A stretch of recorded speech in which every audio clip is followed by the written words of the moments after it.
¿Ya estará? Sí. Buen día, un feliz año para todos. Esperamos que la hayan pasado bien y que se sigan cuidando. Hay que tener mucha paciencia. Todavía esto no se acaba, pero esperamos que pronto acabe y nos podamos ver todos en la iglesia. Un feliz año. El día de hoy tenemos un repaso de todos los temas que hemos tenido en pues, el primer semestre, podríamos decirlo así. Y aquí, si me permiten, voy a traer la presentación. Sale acá. Y aquí estamos. Muy bien. Bueno, pues empezamos, como decimos, con este resumen y como siempre vamos a empezar con una oración inicial. En nombre del Padre, del Hijo, del Espíritu Santo. Amén. Amén. Te damos gracias, Señor, por permitirnos estar por este medio, aprendiendo y conociendo de tu inmenso amor. Ayúdanos a conocer más acerca de ti, para ser testigos y apóstoles de tu ejemplo y de tu amor. Amén. Muy bien. Bueno, pues vamos a tratar de hacer esto rapidín. Esperemos que les ayude a recordar lo que hemos visto en los últimos meses. ¿Qué hemos visto hasta el momento? La revelación, la tradición y el depósito de la fe, la Biblia, varios apartados ahí de cómo se formó, en qué orden se escribió, que es un libro y es una biblioteca, que Dios no se limita únicamente a lo escrito, la inspiración e inerrancia, el origen divino y el origen humano de la Biblia, la geografía de Palestina y la formación del canon bíblico. Bueno, dentro del tema de la revelación, lo que vimos es que la definición de revelación es que es la manera en que Dios se da a conocer, en que Dios se automanifiesta. ¿Y esto para qué lo hace? Para que lo conozcamos y alcancemos la salvación. ¿Por qué se revela a Dios? ¿Por qué quiere ser conocido? Pues por su gran inmenso amor que nos tiene. Dentro del tema de la tradición en la iglesia, ahí vimos que la revelación la encontramos en las Sagradas Escrituras y en la Sagrada Tradición. Las Sagradas Escrituras es la Biblia y la Sagrada Tradición es todo aquello que por vía oral, no por las Sagradas Escrituras, forma parte del depósito de la fe. Y pueden ser doctrinas, leyendas, costumbres que son transmitidas por medio de la palabra o el ejemplo. La transmisión de la palabra de Dios ha sido hecha desde los apóstoles hasta nuestros tiempos.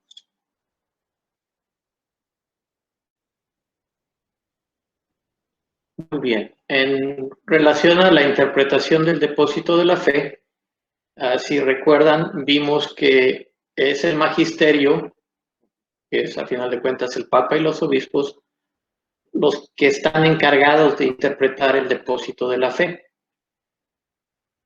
Y este lo encontramos propiamente en las Sagradas Escrituras y en la Sagrada Tradición. Entonces, ellos son los que están revisando los documentos, los que están revisando todas esas costumbres y lo que veíamos de que no es lo escrito, sino lo oral, las tradiciones, cómo se hacen las cosas, ellos lo revisan y dicen, sí, esto es lo que se puede hacer o lo que se debe hacer o no. ¿Cómo se formó la Biblia? ¿Y en qué orden se escribió? La composición de la Biblia tardó alrededor de 1 milenio y empezó con tradiciones orales que se pasaban de padres a hijos, de generación en generación. Los primeros escritos datan del siglo XI antes de Cristo. El Antiguo Testamento quedó terminado 2 siglos antes del nacimiento de Jesucristo. Y el Nuevo Testamento quedó terminado a finales del siglo I de nuestra era. El reconocimiento de los libros que forman parte de la Biblia y que son reconocidos como inspirados fueron aceptados por el magisterio. Los judíos reconocieron el Antiguo Testamento como libros sagrados en el año 70 después de Cristo. Y la Iglesia, como decíamos, el magisterio, aceptó el canon de toda la Biblia en el siglo IV después de Cristo. Y entonces así se formó la Biblia, que es la que conocemos en nuestros días. O sea que lo que estábamos viendo aquí, que el magisterio, los papas y los obispos revisaron todo, y a raíz de eso, entonces ya por estas épocas, el siglo IV, obviamente el primero que se terminó de escribir y hasta el siglo IV, fueron que estuvieron analizando, revisando y ya con eso dejaron la Biblia como la conocemos. Muy bien. Bueno, en el tema de la Biblia es un libro y una biblioteca, ahí lo que vimos el significado de la palabra Biblia. Esta palabra significa conjunto de libros. Entonces también vimos que la Biblia, es un libro y una biblioteca. ¿Por qué? Porque constituye una unidad en una diversidad. Entonces es un libro porque es una unidad y es una biblioteca porque contiene una diversidad. Y vimos diferentes maneras para definir esto. Unidad, ¿por qué? Porque se desarrolla el plan de Dios. Todos sus libros desarrollan el plan de Dios. Y todos sus libros nos enseñan que existe un origen divino.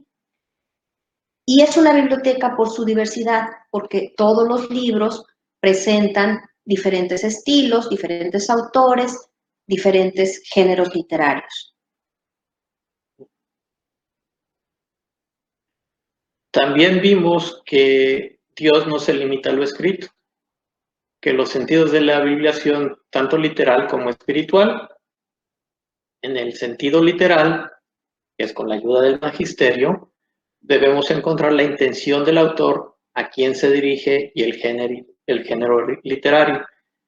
Si se recuerdan, cuando estábamos viendo esta parte, les recomendábamos mucho leer los pies de página que están en la Biblia, porque ahí nos explican precisamente este tipo de cosas para entender mejor lo que estamos leyendo.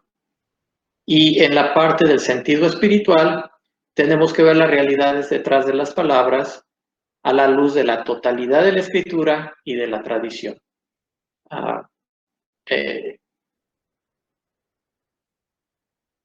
La inspiración y la inerrancia en la Biblia. Todos los libros de la Biblia son inspirados por Dios. Dios inspiró a los autores a escribir por medio del Espíritu Santo, pero a su vez, cada autor tiene la libertad de escribir con su estilo y en la época, con la influencia de la época en la que escribió. Entonces, los autores de la Biblia son Dios y el hombre, porque Dios inspira, pero el hombre siente la necesidad de escribir, pero aparte tiene la libertad de utilizar su estilo literario y la manera en que él se expresaba. La inspiración consiste en la influencia sobrenatural por la que Dios hace que los escritores sagrados o agiógrafos escriban y se expresen con verdad, con infalible verdad. Y los autores son instrumentos de Dios, pero a la vez mantienen su propio dinamismo y su propia actividad para escribir. Creo que este punto es muy importante, lo que acabas de decir, que porque es inspirada por Dios, es verdad, y es infalible, o sea, es verdad, punto, no hay que darle vuelta a la hoja. Pero regresando al tema, también hay que entender de qué se está hablando, de qué se está diciendo esos pies de página, el ver el contexto completo para poder entender, es muy importante. Y también que no es un libro histórico, no es un libro de historia, sino que es un libro que nos transmite la manera en que Dios se revela al hombre. Entonces nos transmite la verdad de la salvación, la historia de la salvación, para que la conozcamos, para que conozcamos a Dios y alcancemos la salvación. Entonces es la verdad de Dios, ese plan. de Dios, del plan de Dios. Perfecto. Qué padre, ¿no? Bueno, y vimos también, si recuerdan, un poquito de la geografía de Palestina. Tuvimos la oportunidad de ver ese video que nos explicaba las diferentes zonas y las regiones y por dónde pasó Jesús. Y si recuerdan, teníamos las 4 regiones: la Transjordania, la depresión del Jordán, que es donde está el río, la región montañosa y las llanuras costeras por acá. Y también vemos el Mar Muerto, que le dicen así porque no hay vida, porque tiene mucha sal, así como Salt Lake City aquí en Estados Unidos. Y luego lo que es el Mar de Galilea, que pues, a final de cuentas es un lago, le dicen el Mar de Galilea o el lago de Tiberíades, en donde, si nos acordamos, pues muchas de las situaciones de la vida de Jesús pasaron aquí, en el área de Galilea y obviamente también en Judea, donde hizo, bueno, obviamente nació en Belén, en Nazaret estuvo, y muchas de sus cuestiones fueron acá en el lago de Tiberíades o en el mar de Galilea, como ya vimos. Muy bien. Y por último, la última clase que dio don Jorge fue el respecto de la formación del canon bíblico. Y para empezar, ¿qué es canon, no? Bueno, pues es la regla de fe o parámetro por la que los libros de la Biblia son reconocidos como inspirados por Dios. Y otra vez, ¿quién hace esto? El magisterio, ¿no? O sea, ellos son los que están definiendo, se definió qué es lo que se considera el libro inspirado o no inspirado por Dios, y en base a eso fue el análisis que se llevó y se puso en práctica para poder llevar a la decisión de qué libros formaban parte de la Biblia y cuáles no. Y uno de los criterios más importantes es la tradición.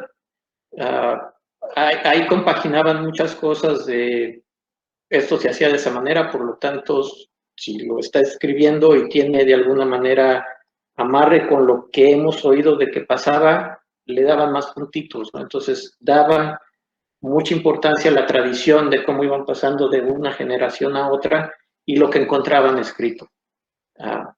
Pues de esa manera el magisterio, después de mucho análisis, obviamente, si se recuerdan, fueron 3 siglos, 300 años, entre el 1 hasta el 4, para poder decir, aquí ya está la Biblia configurada en su totalidad. Muy bien, bueno, creo que esto es el... Sí. ¿Qué más? Cierto, entonces, tenemos que la Biblia contiene 73 libros. El Antiguo Testamento, que es antes de la venida de Jesús, son 46 libros. El Nuevo Testamento, después del nacimiento de Jesús y toda su vida, son 27 libros. O sí, ¿verdad? Creo que sí. Muy bien. Entonces, les pedimos que hagan esta tarea, unas preguntas sencillas que tenemos aquí. ¿Cuántos libros contiene la Biblia? ¿Qué significa la palabra Biblia? ¿Quiénes son los encargados de interpretar el depósito de la fe? ¿Y qué parte de los temas que hemos visto les ha llamado más la atención y por qué? Entonces respondan estas preguntas y se las deben de entregar, como siempre, la próxima semana a su catequista.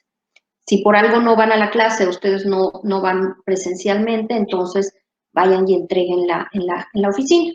Por favor. Muy bien. Entonces, con esto cerramos el repaso. Esperamos que les haya servido. Creo que en unas cuantas semanas hay examen, No sé, ¿verdad? no sé. Ah, bueno, La entonces no verdad les no digo sé. nada, pero bueno. Puede que, así que, No sé. bueno, ahí viene. Muy bien. Entonces, el día de hoy, el evangelio del día es el bautismo del Señor. Y es en Marcos 1, capítulo 1, los versículos 7 al 11. Y dice así. Acuérdense que primero para hacer nuestra meditación de la semana nos ponemos en manos del Espíritu Santo y le pedimos, ven Espíritu Santo, guíanos para poder conocer de tu palabra y saber el mensaje que nos quieres transmitir.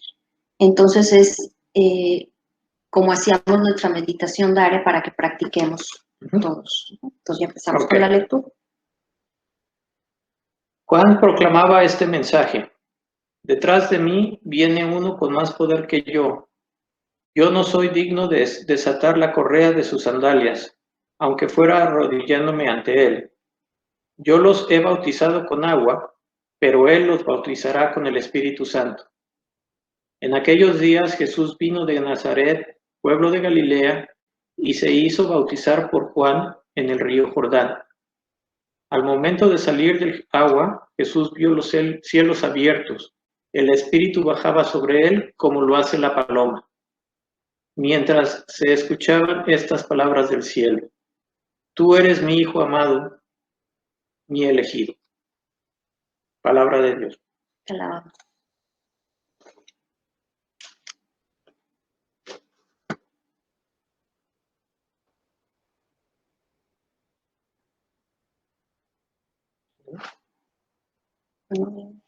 Bueno, aquí hicimos, nos gustó mucho esta meditación que encontramos en línea, la referencia está allá abajito, pero a final de cuentas lo que nos dice es, aquí que nos imaginemos la escena, aquí es donde Jesús empieza a hacer su vida pública y Jesús se deja bautizar por Juan. De hecho, ahorita el padre venimos regresando de misa de mediodía, decía, no, fue el diácono, ¿verdad? El que dio la homilía.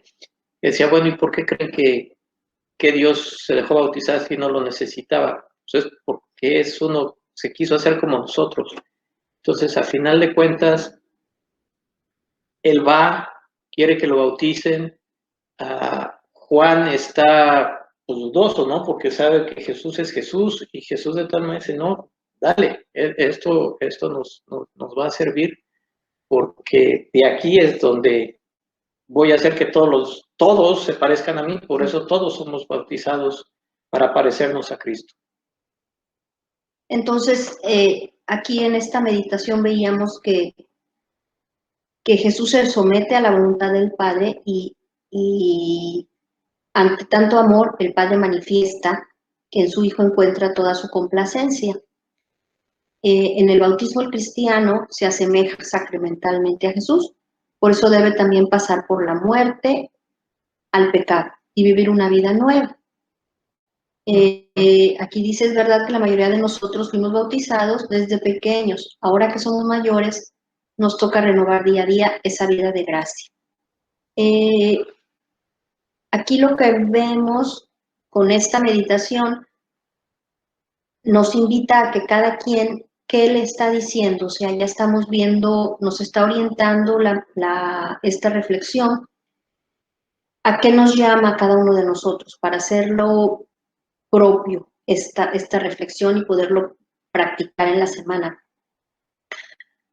Por ejemplo, a mí lo que más me llegó de esto es que Jesús, él no necesitaba irse a bautizar porque no tenía pecado, no tenía que arrepentirse de nada para convertirse.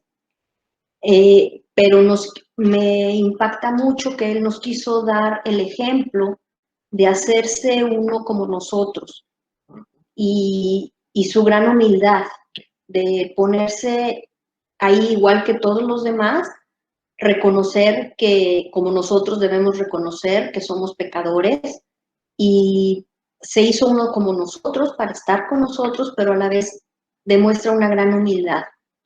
a la voluntad del Padre y a estar como nosotros, y por lo mismo pasó la muerte, el sufrimiento, ¿no? Entonces, a mí me da un gran ejemplo de humildad, y es en especial la virtud que a mí me llama a practicar esta semana. Cada uno algo le debe de ayudar para ver qué es lo que me está llamando para hacer viva esta meditación. A mí Entonces es un ejemplo. A mí también me llamó mucho la atención eso, que no lo necesitaba y no obstante lo hizo, y eso obviamente, como dice Rocío, es un nivel de humildad increíble. Y por el otro lado, también me llama a mí también en lo personal en dar el ejemplo, ¿no? O sea, a final de cuentas él está, como se dice muchas veces, liderando con el ejemplo. A final de cuentas, él no está pidiendo cosas que él no ha hecho, entonces, o que no ha dejado de hacer.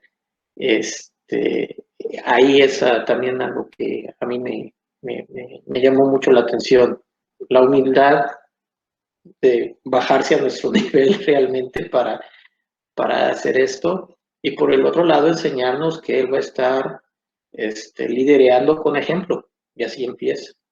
Entonces la meditación nos ayuda a que empecemos a tener una conversación con Jesús, por eso nos ponemos en manos del Espíritu Santo para estar en silencio, tranquilos, y empecemos a comunicarnos con Él y a ver qué nos está pidiendo, a ver, o qué necesitamos nosotros pedirle, ¿no? A que empiece a haber una comunicación. Si no nos dice nada ni vemos qué es ahorita lo que tenemos que hacer, aquí nos dan algún ejemplo, ¿no?